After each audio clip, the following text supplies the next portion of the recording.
Assalamualaikum warahmatullahi wabarakatuh. Selamat pagi dan salam sejahtera untuk kita semuanya. Perkenalkan nama saya Pradika Puspita dengan NIM 2147521 PA 2552 untuk mempresentasikan penelitian saya yang berjudul potensi antioksidan pada kulit petai, Parkia speciosa, dan kulit petai Cina, leukemia leuko kepala, integrasi uji DPPH dan studi komputasi.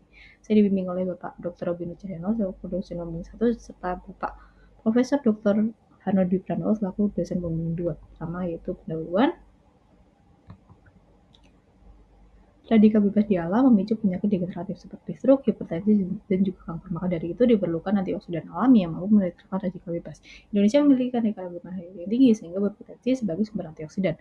Penelitian yang dilakukan oleh kami dari November tahun 2013, kulit baik mengandung metabolit sekunder seperti fenolik, flavonoid, dan juga saponin yang berpotensi sebagai antioksidan. Dan itu berdasarkan penelitian dilakukan oleh Ramayati dari pada tahun 2023, daun dan juga biji petai Cina mengandung flavonoid, fenolik, dan juga alkaloid. Next.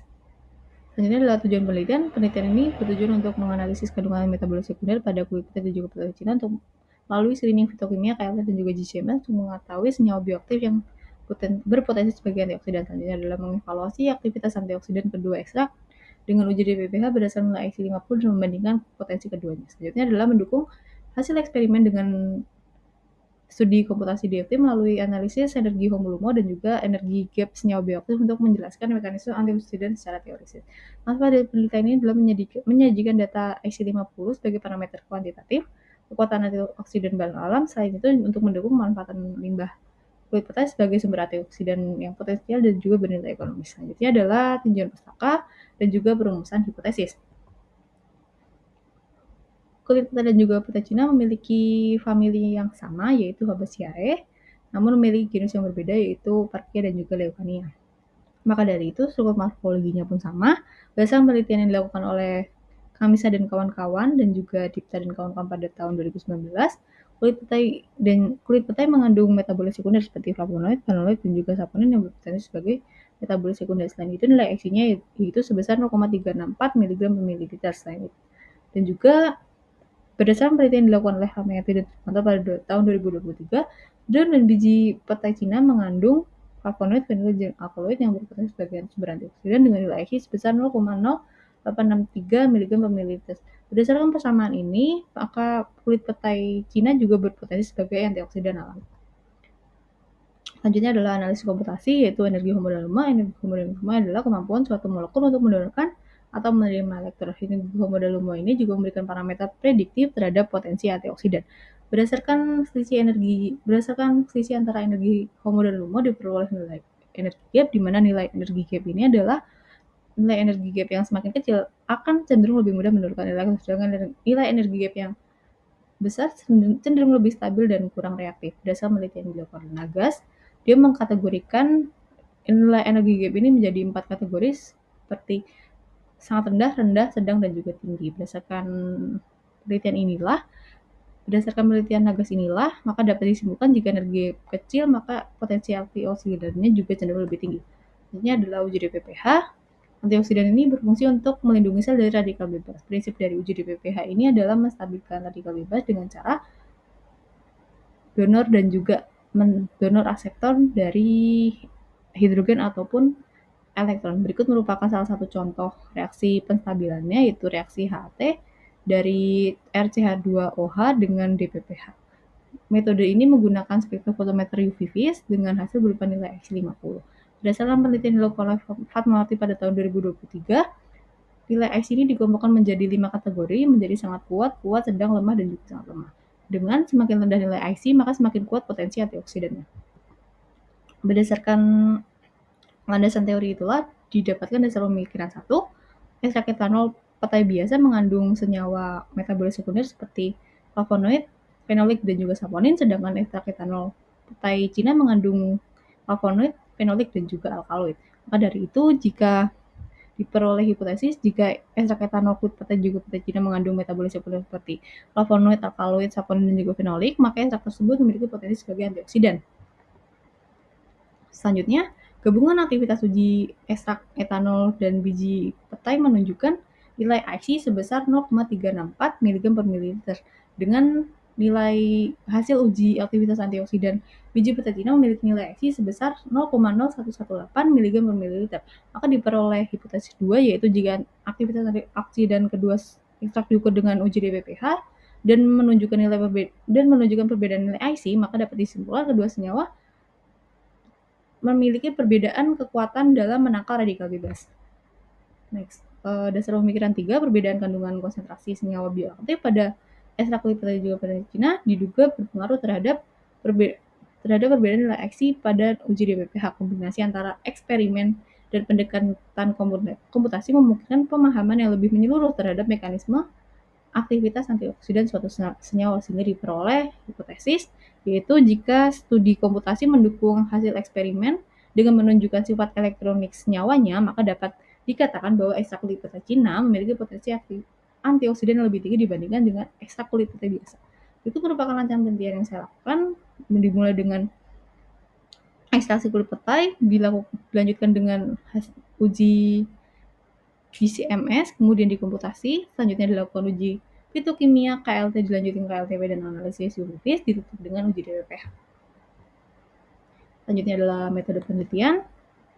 Berikut merupakan metode yang saya gunakan, yaitu ekstraksi maserasi kulit petai. Pertama dilakukan preparasi sampel, selanjutnya dilakukan maserasi dengan etanol, kemudian dipisahkan menggunakan Basner, kemudian dipekatkan menggunakan reteria evaporator, selanjutnya diperoleh ekstrak, kemudian dikarakterisasi dengan instrumen GCMS. Jadi adalah proses fitokimia, yaitu uji screening flavonoid. Pertama 1 mili sampel ditambahkan dengan 1 mili HCl, ditambahkan dengan 0,5 gram serbuk Mg, digojok jika muncul warna jingga hingga merah, menunjukkan sampel positif flavonoid. Sedangkan dilakukan uji saponin dengan cara 1 mili sampel dicampurkan dengan 5 mili aquades, dipanaskan, digojok, kemudian didiamkan. Jika muncul wujud stabil, menandakan bahwa sampel tersebut positif saponin. Selanjutnya adalah uji fenolik dengan cara 1 mili sampel ditambahkan dengan 2-3 tetes FeCl3 10%. Jika berubah warna hitam berarti positif fenolik. Selanjutnya adalah 1 mili sampel dicampur dengan 1 mili kloroform ditambah dengan 1 mili reaksi Bergman. Jika muncul cincin coklat berarti sampel positif flavonoid terpenoid. Selanjutnya uji alkaloid dengan cara 1 mili sampel ditambah dengan 1 mili HCl 2 molar ditambahkan dengan 1 mili aquades, dipanaskan selama 5 menit kemudian disaring. Selanjutnya sampel yang siap uji ini direaksikan dengan reaksi Degenkolb, Mayer, dan juga Weger. Selanjutnya adalah uji TLCP dengan cara mengencerkan ekstrak, kemudian di spotting kepada plat KLT, dielusi, kemudian diamati di bawah sinar UV 254 dan juga 366. Diperoleh fase gerak terbaik adalah kloroform dengan etil asetat dengan perbandingan 3:2. Kemudian sampel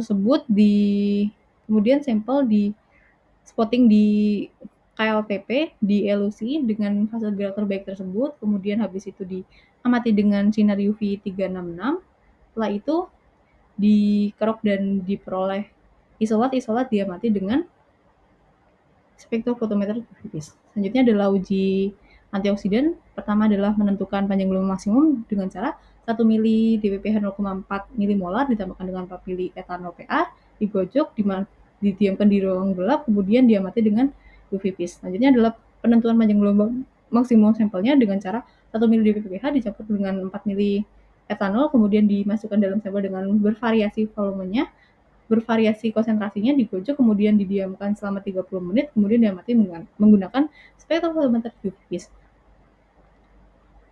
Metabolit sekunder yang sudah ditentukan, kemudian dibuat struktur 3 dimensinya, dioptimasi, kemudian dilakukan perhitungan SPE, kemudian dilakukan perhitungan celah energi. Selanjutnya adalah hasil dan pembahasan. Ekstrak kulit petai dan kulit petai Cina yang diperoleh adalah ekstrak kulit petai berwarna kental, ekstrak kulit petai berwarna hijau kehitaman, bertekstur kental. Sedangkan kulit petai Cina berwarna hijau keunguan dan lebih jernih, namun tetap kental dengan nilai rendemen kulit petai sebesar 22,4, kulit petai Cina sebesar 13,6. Selanjutnya adalah hasil dari screening fitokimia, di mana uji alkaloid ini menunjukkan dari ketiga parameter menunjukkan 2 positif dan 1 negatif, di mana kulit petai biasa dan kulit petai Cina pada uji Degenkolb menunjukkan endapan jingga, pada uji Mayer menunjukkan tidak terbentuk endapan putih, dan terbentuknya endapan coklat pada kedua sampel menunjukkan bahwa sampel positif mengandung alkaloid. Selanjutnya adalah uji fenolik dengan cara sampel dicampur dengan FeCl. Jika muncul kompleks berwarna hitam, maka sampel dikatakan mengandung fenolik. Di sini kedua sampel mengandung fenolik dibuktikan dengan munculnya larutan berwarna hijau kehijauan coklat kehijauan pada sampel kulit petai dan coklat kehitaman pada petai Cina. Selanjutnya adalah uji saponin dengan cara sampel ditambah dengan aqueous. Jika muncul buih stabil, maka sampel dikatakan positif terhadap saponin. Baik, selanjutnya adalah dibuktikan dengan cara munculnya buih tipis pada petai dan juga buih tebal pada petai Cina menunjukkan hasil yang positif. Selanjutnya adalah uji flavonoid dengan cara sampel ditambahkan dengan HCl dan juga MgCl. Jika muncul kompleks berwarna merah, jingga, dan kuning menunjukkan bahwa sampel positif. Selanjutnya pada hasil ini adalah menunjukkan keduanya positif karena munculnya warna kuning kecoklatan pada sampel kulit petai dan juga munculnya merah kecoklatan pada petai Cina. Selanjutnya adalah uji terpenoid dengan cara sampel ditambah reagen Birchman. Jika muncul cincin coklat berarti sampel positif terpenoid. Nah, di sini muncul cincin coklat di mana pada petai menunjukkan cincin yang pekat, sedangkan pada petai Cina cincin yang tipis. Selanjutnya adalah uji KLTP, di mana di sini akan dilakukan pemilihan eluen. Eluen terbaik di sini adalah kloroform dengan etil asetat dengan perbandingan 3:2 sebab menghasilkan spot terbanyak. Pada kulit petai diperoleh 8 spot, sedangkan pada kulit petai diperoleh 5 spot yang diamati di bawah sinar UV 254 dan juga 366 dengan bentuk noda berbentuk bulat yang menandakan sampel terpisah secara sempurna. Sampel kemudian dilakukan KLTP dengan eluen tersebut dan diperoleh isolat. Isolat dari petai Cina diamati di bawah UV dengan hasil petai biasa mengandung tanin dan juga flavonoid, sedangkan pada kulit petai Cina mengandung tanin, flavonoid, dan juga fenolik sederhana. Selanjutnya adalah uji metabolit sekunder dengan instrumen GCMS. Diperoleh bahwa kedua sampel sama-sama mengandung asam lemak berupa metil palmitat, metil asid, dan juga palmatic acid, dan juga metil olat. Nah, di sini diperoleh puncak dari kromatogram kulit petai berupa 33 dan petai Cina 25 dengan di sini diperoleh juga furfuryl alkohol yang merupakan fenolik sederhana pada puncak ke-7 di petai biasa dan juga puncak ke-5 pada petai Cina. Selanjutnya adalah penentuan IC50 atau uji DPPH. Di sini kontrol berupa 0,920 dan di sini kadarnya akan meningkat sedangkan absorbasinya menurun dengan nilai IC pada kulit petai sebesar 1,628 mg per mililiter, pada kulit petai Cina sebesar 0,725 mg per mililiter. Nilai IC petai Cina lebih rendah, maka potensial energinya lebih tinggi. Selanjutnya adalah pengoptimalisasi atau uji komputasinya. Furfuryl alkohol ini dibuat struktur 3 dimensinya, dioptimasi, dan berikut adalah bentuknya. Selanjutnya ditentukan struktur HOMO-LUMO-nya. Di sini HOMO-LUMO-nya itu tumpang tindih sehingga strukturnya seperti ini. HOMO itu akan cenderung lebih mendonorkan elektron, sedangkan LUMO cenderung untuk menerima elektron. Berikut merupakan orbitalnya, HOMO yang atas dan LUMO yang bawah. Berikut merupakan perhitungan energinya dengan nilai sebesar 6,2 elektron volt. Di sini energi gapnya tergolong sangat tinggi sehingga kurang reaktif, potensial antioksidannya juga rendah. Ini sesuai dengan nilai IC-nya. Selanjutnya adalah kesimpulan. Kesimpulannya adalah ekstrak etanol kulit petai dan juga petai Cina mengandung metabolit sekunder dengan furfuryl alkohol sebagai senyawa dominan dengan kandungan lebih tinggi pada kulit petai Cina dibandingkan dengan kulit petai biasa. Yang kedua adalah aktivitas antioksidan ekstrak tergolong sangat rendah, namun pada kulit petai Cina tergolong lebih tinggi, yaitu 0,725 mg per mililiter, sedangkan pada kulit petai biasa yaitu 1,628 mg per mililiter.